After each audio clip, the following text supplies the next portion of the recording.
Hey guys, welcome back to the Lorcana Lounge. This is Logan. Today we're going to be going through the Sapphire set review for the recently released Ursula's Return. Again, we don't have Brandon this afternoon, but want to try and get these last couple colors out if we can here while it's still somewhat relevant. So the first one we'll go ahead and get started is Anna, Braving the Storm. She's a 2-cost inkable with 1 strength and 4 willpower. Quest for 1 that says if you have another hero character in play, this character gets +1 lore. I think this is really strong. You'll see in the most recent set, there's a lot of hero mechanics. In one of the starter decks, there's a lot of hero mechanics as well. And there seem to be a lot of characters with the hero keyword, making this a fairly consistent, you can be fairly reliable on this +1 lore. I think that in a hero deck, this is obviously going to get a lot of play, and I could even see this starting to get some play even in other decks that maybe aren't even super focused on hero, but can still be a fairly valuable 2-drop to be able to get 2 lore and apply pressure early. So I like it. I like this card quite a bit. We'll go on to 138. Anna Truehearted. She is a 4-cost inkable. That is 2 strength, 4 willpower. Quest for 2, super rare, that says whenever this character quests, your other hero characters get +1 lore this turn. Again, here's more of the hero theme. She's also a queen. I think so in the hero decks, this is still I think this is still valuable. Being able to give your other hero characters +1 lore. Even if you only have 1 or 2 other characters, that effectively means that this Anna can quest for 3 or 4 is in value. I think this is going to be a staple in the hero decks that are running Sapphire. But obviously without that hero text, without heroes, that card text is not that valuable, and a 4-cost 2/4 questing for 2 isn't going to be enough to make most cuts in most decks, but will be a staple in the hero decks. 139, Ariel, Treasure Collector. She is a 6-cost uninkable with 3 strength and 4 willpower. She has Ward, quest for 3, super rare, that says while you have more items in play than each opponent, this character gets +2 lore.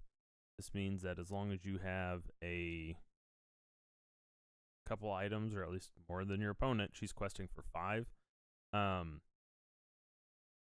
This is like a lot of the cards as they've been coming out in this set. We're starting to sketch some themes, and questing for 5 is pretty valuable. I think for me though, 6 cost is a little bit too expensive, and it being uninkable. So it's definitely not something you're going to run 4 of, but I could see running maybe 2 of. But I really feel like as a 3/4, and is not a big enough stat line to be on 6. Although with the Lucky Dime, this is another character you could target and use, quest with Ariel for 5 and use Lucky Dime to get 5. So I could see it being in a couple decks just to have those big swings with the Lucky Dime deck. Overall, not the strongest card in the world, though. 140, Aurora, Lore Guardian. She is a 4-cost inkable with 3 strength and 3 willpower. She has a shift cost of 2. She quests for 2, super rare. It's 3 super rares in a row.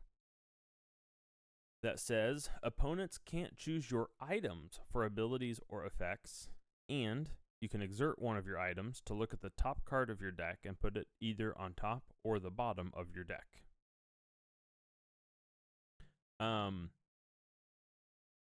This is interesting. So we have an Aurora from the first chapter that gives all other characters ward, and this effectively gives your items ward. Her ability, and I tend to like abilities that allow you to filter through your deck a little bit. So being able to look at that top card of your deck and then decide that's not what I'd want to draw now or next turn, and being able to chuck it on the bottom of your deck, I think can be very valuable. And the fact that it doesn't cause her to exert, it causes one of your items to exert, is pretty strong. I like that effect a lot. I'm not sure I'd be trying to shift this in often. I tend to like some of the other smaller auroras as well. So I don't think I'd want to give up a smaller aurora to shift this in a couple turns early. Frankly, I'm wanting to get some of my items down. I guess if there ends up being a lot of item hate, then maybe this will become relevant, but I don't think that your opponent's being unable to choose your items for abilities and effects is it's not that prevalent. I don't think that's that valuable yet. And being able to scry is nice. So it's kind of meh to me. Some of the smaller auroras I think there's a 2/2 that quests for 2. I think she's probably a 2 cost if I had to guess. I think I'd rather just play that one most of the time. Bringing it up to a 3/3 doesn't seem quite strong enough. But I do like the scry effect. 141, Aurora Tranquil Princess. 2 cost, inkable. That is a 1 strength, 3 toughness, or 3 willpower. Quest for 1 has ward as a common. Pretty meh to me. Yeah, 1/3. I'm just not a huge fan of the 1/3 stat line. There's 1/3s for 1, like the Olaf. That's okay to me as a 1-drop, but as a 2-drop, you gain ward, and I don't think that's nearly enough value. I don't think this is very good. 142, Dang Hu, Talon Chief. 5 cost inkable with 3 strength and 5 willpower. Quest for 2 is a rare that says your other villain characters gain support. I like that there are more cards that are becoming reliant on those keywords and the contextual keywords. I know they've been kind of playing with a villain deck for, like, the idea of a villain deck for a while. I'm not sure where I feel in support, where I value support. It can definitely be very handy in some situations, but the fact that it's only for this turn and makes it a little leery. It's been very inconsistent, I feel, for me, to get cards or get cards, be in situations where having a couple characters with support is really valuable, because it seems like I always get characters that have support, and I don't want to punch. I don't want to lose my characters. I want to punch with those characters. But so I don't think this is overall very valuable. But it might be interesting in the long run. I don't know. Not a big fan of this either. 143, Fa Li, Mulan's mother. She's a 1 cost inkable, 1/3, 1 strength, 3 willpower. Quest for 1 common. This is the 1/3 I was talking about before. I'm not willing to pay 2 for ward, but this is okay. Very vanilla. 144, Flounder Collector's Companion. Flounder is a 3 cost inkable that has 2 strength and 2 willpower. Has support. Quest for 2. Uncommon that says if you have a character named Ariel in play, you pay 1 less to play this character. I think this is really cool artwork. But I think this is good if you can get the Ariel. There are enough good Ariel cards that you want to play that could make this pretty decent. A 2 cost 2/2 that quests for 2 and support is pretty valuable. I think at 3 cost it's pretty mediocre, but I think there are enough decks and enough Ariels with value that you could fit this into those decks and be able to pull that off pretty consistently. So I think this has a place in most of those Ariel decks. 145, Hades Meticulous Plotter. 4 cost inkable. That is a 3 strength, 6 willpower character that quests for 1, and is an uncommon. I kind of, so it's a villain. Hades is a villain, obviously. I think this could be actually really good in some of those situations where you're buffing up your, obviously it would fit into a villain deck well. And I also think if you have a deck that is running a decent number of support characters or ways to buff up the strength of your characters, a 6 willpower character for 4 cost I feel is pretty good. That's a pretty good value, and can make this very playable. We'll go on to 146. Hans Noble Scoundrel, 3 cost inkable with 3 strength and 2 willpower. He quests for 2 and says when you play this character, if a princess or queen character is in play, gain 1 lore. I think this is decent. 3 cost 3/2. Questing for 2 is okay. It's not great. Obviously, it gets removed fairly easily. But there's a decent number of princess and queen characters. Being able to immediately gain a lore and maybe even only gain 2 more lore, a total of 3 by questing with him 1 time, I think is fine value for 3 ink. And obviously it will take some sort of removal spell or whatever from your opponent as well. So I think it's okay. I think it's not going to be something that you're really digging for or anything, but can be a fairly consistent, decent card. 147, Iduna? I don't know. Caring Mother. I still don't know. It's a 4 cost inkable with 3 strength and 3 willpower. Quest for 1. Uncommon. Says when this character is banished, you may put this card into your inkwell face down and exerted. I think that's okay. It's not great. I think for me, I don't like it as a 4 cost and probably wouldn't end up playing it. One of the things I like about the Grimotala is that it's a 2-drop and it's a nice one that you can drop down early and then ramp into some more higher value cards. But by the time I can afford a 4 cost, I'm trying to get into those more high value cards. But she does at least bring some value in as a 3/3. You can do a little bit of damage to soften up a character or maybe even take out one of your opponent's characters. But ultimately I still think I think it's too weak. I don't like it as a 4-drop or 4 cost character. It's just too expensive for me, my taste. 148. John Silver, Terror of the Realm, 8 cost inkable, has 8 strength and 8 willpower, quests for 3, and is a rare. That's a big bomb.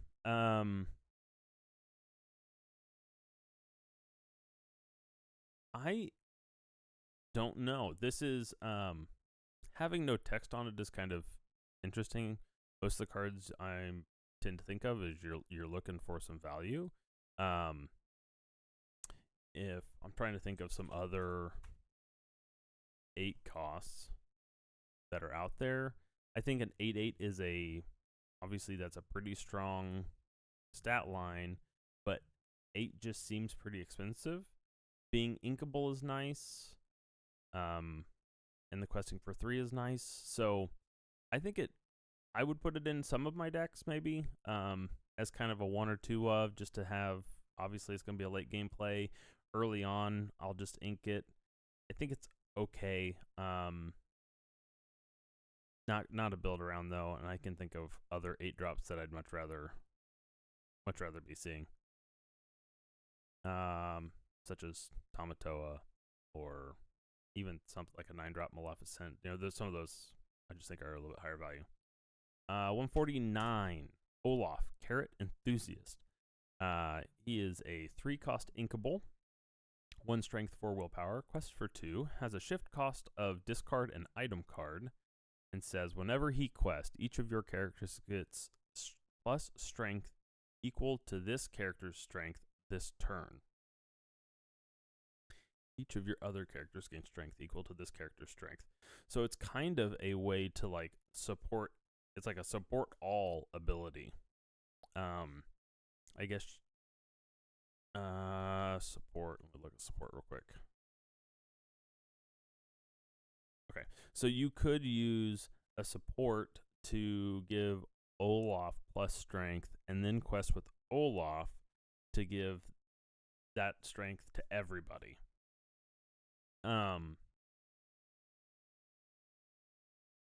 It's interesting. I think it's kind of gimmicky. I think this still has some value though. A 3 cost that, so 1/4 questing for 2 is okay value in and of itself. So even if you only get to use his buffing ability once, or even if you don't get to use it, he's still not bad. A character that's questing for 2 is usually enough of a threat that your opponent needs to deal with it relatively quickly. Obviously, as a 1/4, it's not going to probably kill anything that your opponent throws at it, but it's going to at least slow your opponent down and force them to deal with it more quickly. So I think it's okay. Probably not going in any of my decks, though. 150. Olaf, Trusting Companion. 1 cost, inkable, 1/2. Quest for 1 and has support. I think this is pretty meh to me. A support for 1 isn't all that great. I think there's the Amber Hey Hey that does something very similar. It's okay. I'm generally disappointed in support 1 strength characters. 151. Pascal, Inquisitive Pet. It is a 3 cost inkable, 3 strength, 3 willpower. Quest for 1 says when you play this character, look at the top 3 cards of your deck and put them back in any order. I think it's okay. One thing that makes this significantly worse than most things is you don't get to thin out your deck. So it's not like look at the top 3 decks, put them back on top or bottom. They all go on top. So if you draw up 3 duds, you're just kind of stuck. Obviously, if you're really digging for an answer, you might be able to rearrange that to the top and get it a turn or 2 sooner. But I don't think that's quite valuable enough for me to play it. 152. Prince Philip, Gallant Defender, is a 3 cost inkable, 1 strength, 3 willpower, has support, quest for 2, and says whenever one of your characters is chosen for support, they gain resist +1 this turn. That's really unique. I like that actually quite a bit. Being able to not only buff up their strength, but also buff up their resistance is really good. But this does kind of counterplay against the Olaf that at least the scenario that I created, where the Olaf, you would buff up your Olaf to give the plus extra strength against people, but this is only 1 anyway, so maybe that's not that valuable. I think I do like this. Questing for 2 is very valuable. You're going to want to be questing with this character anyway, so the support is just an added benefit. And resist makes it, I think, fairly valuable. I like this card quite a lot. I could see this I can see this making the cut. 153. Rapunzel, Appreciative Artist. She is a 5 cost inkable with 3 strength and 5 willpower. Quest for 3 rare that says while you have a character named Pascal in play, this character gains ward. I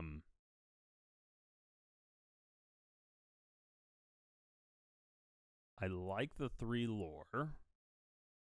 Is it enough?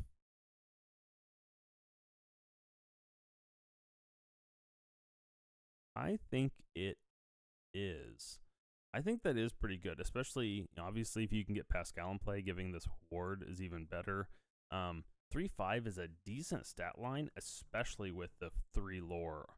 5 cost is starting to get up there a little bit, but in the blue deck, obviously, you can have that pretty rapidly with all the ramp that's available. I like this 3/5 questing for 3. I think that's a lot of pressure. But this also isn't going to feel that good as a target for Madame Medusa or for your opponent. It's not going to feel great to have to spend your Madame Medusa on Rapunzel. And if Rapunzel has ward, then you can't even do that. So, I think this is okay. I would put this in for if I'm trying to get some earlier aggression. I think this might be a good place for it with Sapphire. 154, Scuttle, expert on humans. He is a 2-cost inkable with 1 strength and 3 willpower. Quest for 1 uncommon that says when you play this character, look at the top 4 cards of your deck. You may reveal an item card and put it into your hand. Put the rest on the bottom of your deck in any order.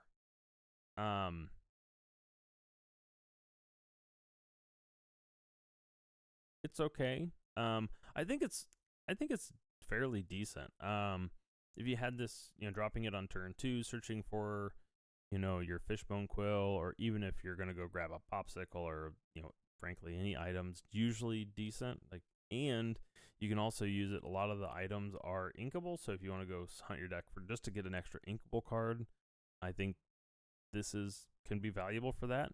I think this makes item decks. Obviously, it's not going to anything if it's not an item deck. But I think this is good enough to make your item deck make the list. 155, Sisu, Wise Friend. 6-cost inkable. That's a 6/6 questing for 2. This is kind of similar to the John Silver. Obviously 6/6 is pretty good. 6 ink is getting kind of expensive. Questing for 2 is not too bad. But pretty vanilla. It's just a big body to throw out there. It's a fill card. Not going to be building around it or anything. 156. The Queen Diviner, or Diviner. Probably Diviner. I don't know. 3-cost inkable, the 3 strength, 3 willpower. Quest for 1. It's our legendary that says you may exert her to look at the top 4 cards of your deck. You may reveal an item card and put it into your hand. If that item costs 3 or less, you may play it for free instead, and it enters play exerted. Put the rest on bottom of your deck in any order. This is deserving of legendary status. Essentially, it's tap and take the best item card from the top 4. It's a good card draw, and often you're just going to get to play it for free. I feel like most, I haven't done the math, but I feel like most cards or most items, do cost 3 or less. So I think this will be a really good in an item deck. Obviously, as a 3/3, she's going to be pretty easy for your opponent to clear. But even if you only get 1 item off, that can be fairly valuable. Okay. Let me take that back. If you only get 1 item off, it's probably not worth it. You've played a 3-cost character to play an item from the top 4 cards of your deck that costs 3 or less for free the next turn, but she doesn't get to do anything else. I do think it's strong, but you need to get it off a couple times, so you're probably going to want a way to protect her, or she'll be good on the play where your opponent's probably not going to have something to deal with it right away.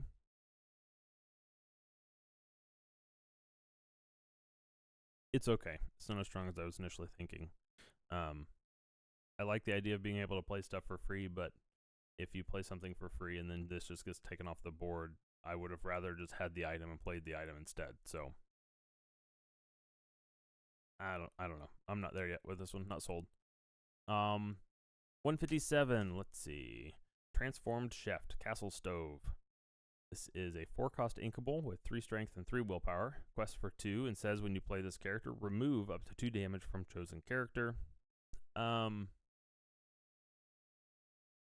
It's okay. It's not very good to me. Being reliant on removing in order for this to be any value at all, you have to be removing damage, and that seems to be too inconsistent in my opinion. to rely on. So, meh. 158. Triton, Champion of Atlantica. 9 cost inkable, 7 strength, 9 willpower, shift cost of 6, quest for 3, so another legendary. It says opposing characters get -1 attack for each location you have in play.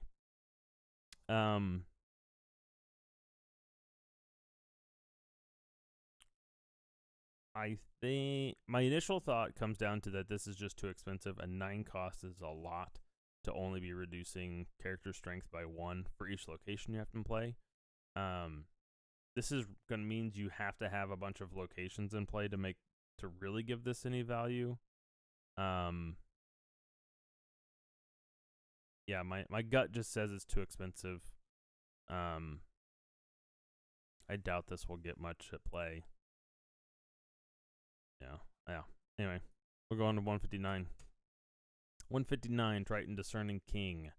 3 cost uninkable, 3/3, 3 strength, 3 willpower, quest for 1. Rare, this says exert, and banish one of your items in order to gain 3 lore.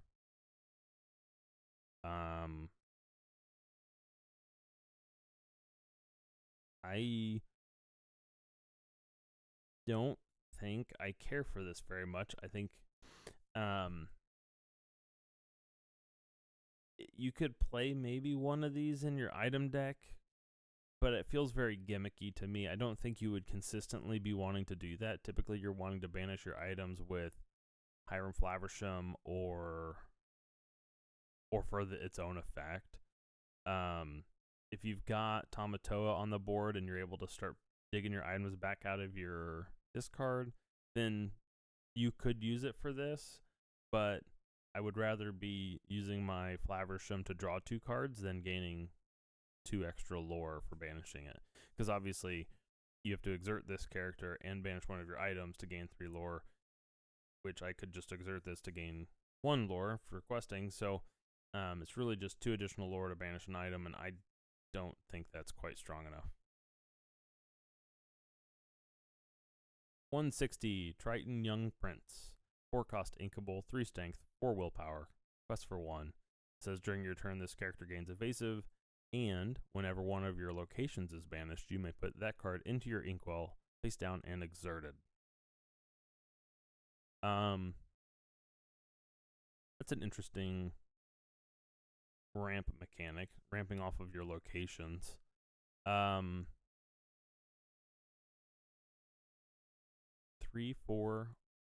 for 4 ink.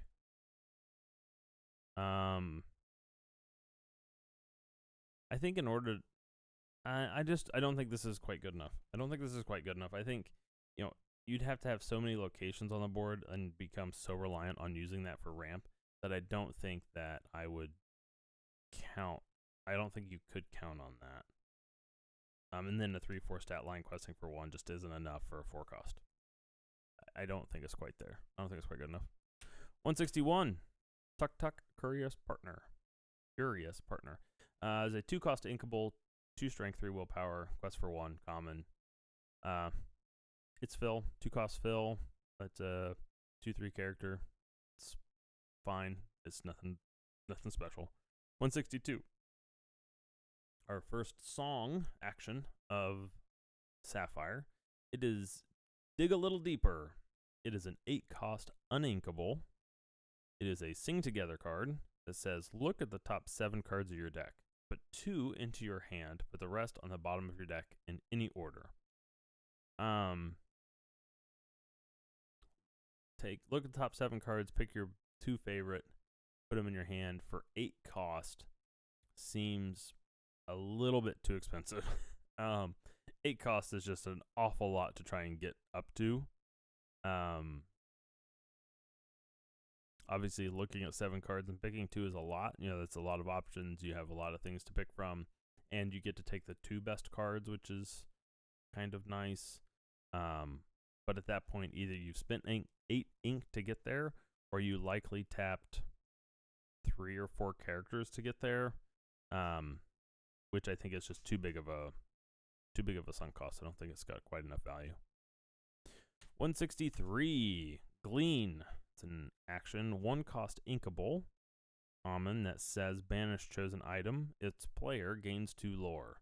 So this is Triton, just like Triton. Or you could exert Triton and banish one of your own items to gain 2 lore. I think there is better item removal in the game. I don't know of better item removal in blue.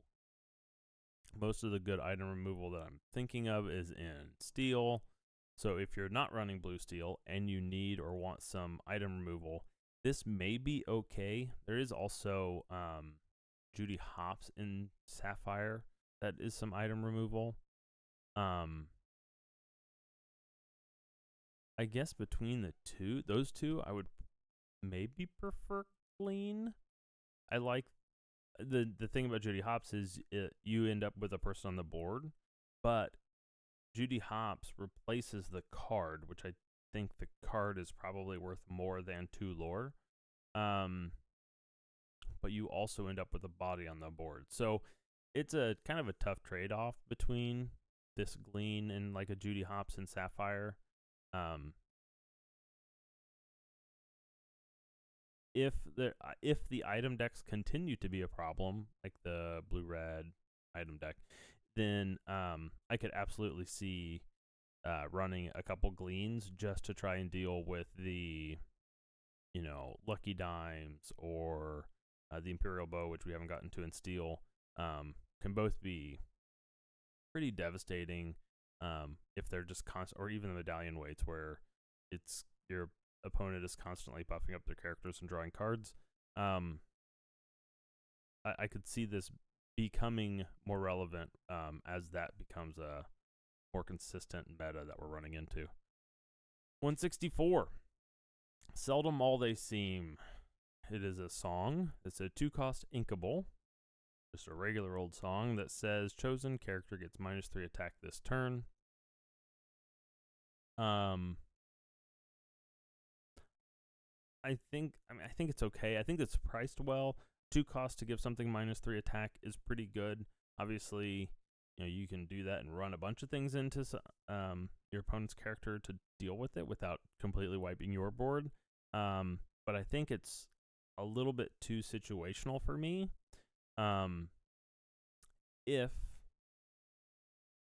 But the value, it isn't at least decent that this is inkable, so you could just chuck it in your inkwell most of the time. But I don't think this is going to make the cut because I think it's just a little bit too situational. I'd rather have a card that can actually, on its own, deal with my opponent's characters.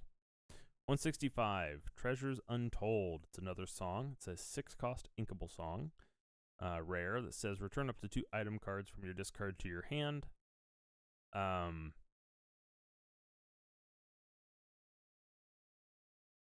If this was not a song, I would simply think it's too expensive. As a song, I can definitely think of some 6-cost characters in Sapphire that I'm trying to think in Sapphire. My brain went to Gaston, and I think Gaston's an okay one to sing with, but obviously I'd like to keep the 3 lore that he would give.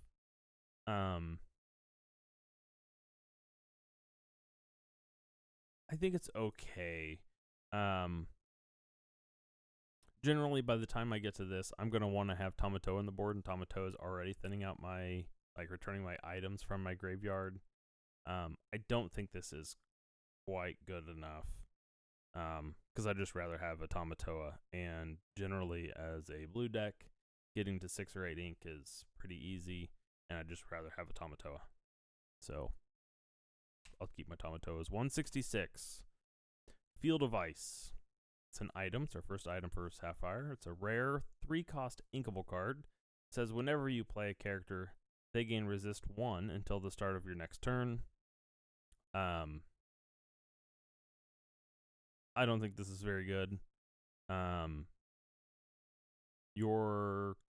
character you just played is probably not going to be getting hit. So this is just because they're going to be ready. So unless your opponent has a very consistent way to attack ready characters, or your character has rush and you're going to run it into something, that's the only time this is valuable. I don't think this is worth I don't think this is worth it, simply. 167. Great Stone Dragon item, 3-cost inkable. It says this item enters play exerted, and you may exert this item to put a character card from your discard into your inkwell face down and exerted. So it is a form of ramp that as early as turn 4 can be removing cards from your discard, which is awesome, to go into your inkwell and face down.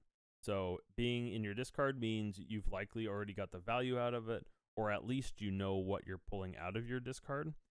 There's not a ton of mechanics right now that interact with your graveyard. So for the most part, once they get there, you're done with them. So this is a great mechanic to continue to ramp into the mid and late game.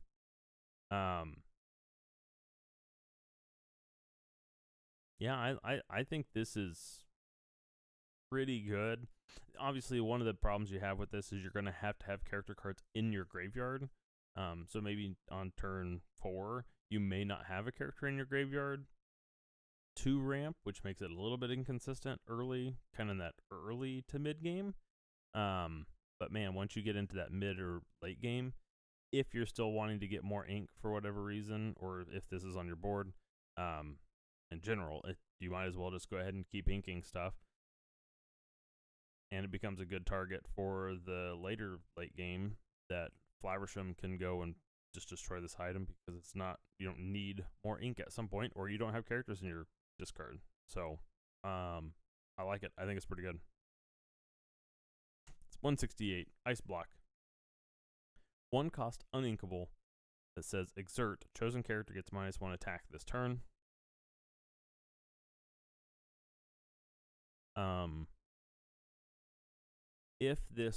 I don't think this is quite good enough, but I think I would like it quite a bit more if it was just as simple as chosen character gets -1 attack until the start of your next turn. If you could, I could just use it to also protect my characters from getting attacked on a swing back. I think this becomes a lot more valuable. With it only being -1 attack this turn, I don't think it's quite strong enough. I'd much rather have something that is protecting my characters when my opponent picks the targets. It's okay. It's just not quite strong enough. 169 is Ariel's Grotto. It is Secret Place. Is a 2-cost inkable. Cost 2 to move here. 7 willpower. It's our first location of Sapphire. Is a rare. It says while you have 3 or more items in play, this location gets +2 lore. I think this is pretty good. Not a ton of reason to move here. You just need to have items in play for this to become valuable. But having a 2 lore location with 7 toughness is pretty nice. And even if you get it out early, your opponent's probably going to ignore it, at least until you have 2 items on board. Obviously, once you have 3 items on board, it's going to become more valuable, or a bigger target. And I think it's good because typically items are not easy to remove. So it will force your opponent to have to deal with the location most likely. And 7 toughness is pretty high, so it's going to probably take them a turn or 2 to get there. I do like this. I like this quite a bit. 170, Winter Camp. Medical Tent. It is a 3-cost inkable location. Costs 1 to move here with 8 willpower. Has 1 lore standard common that says whenever a character quests while here, remove up to 2 damage from them.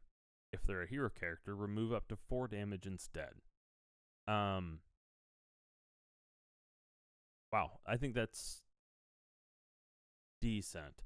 So I was initially going to give it a lot of value, but the problem is the character has to quest while here, so they have to be damaged when they quest. So it's going to have to be carryover damage, and often your opponents are not attacking your characters and leaving your characters with damage on them. And if you have swung with your character into your opponent to have it damaged, seems to me most of the time, your opponents swing back and eliminate those weakened characters next turn if they have usually they can have a fairly favorable trade. But it's kind of similar to the last one. It's 8 toughness is a lot to deal with. The 1 static lore isn't a huge deal. It probably flies under the radar. And then if you get some value off of it a time or two, it's okay. Not a focus. I don't think this is going to go in mini decks, but it's kind of mediocre. And I think that wraps us up for the Sapphire. So I like the item cards that they've added, like the some more item focused cards that they've added, some item hate, which is actually I think good, or item counterplay. And I'm a big fan of the fact that we're starting to pay more attention to those keywords with the hero and villain. Kind of creates some more themed decks and allows you to, generally speaking, those type of effects are stronger, but become reliant on them having the hero keyword. I like that. I like that quite a bit. So, tell me, what did I get wrong? What did I miss? Are there any interactions I totally botched? Or maybe tell me how to pronounce half these words I'm misspeaking. And don't forget, as always, like, comment, subscribe if you have any feedback, if you like the videos. If you don't, let us know what you're thinking. And or hopefully Brandon and I will be back soon to go through the Sapphires, or the Steel set for Ursula's Return. Thanks, guys. Have a good afternoon.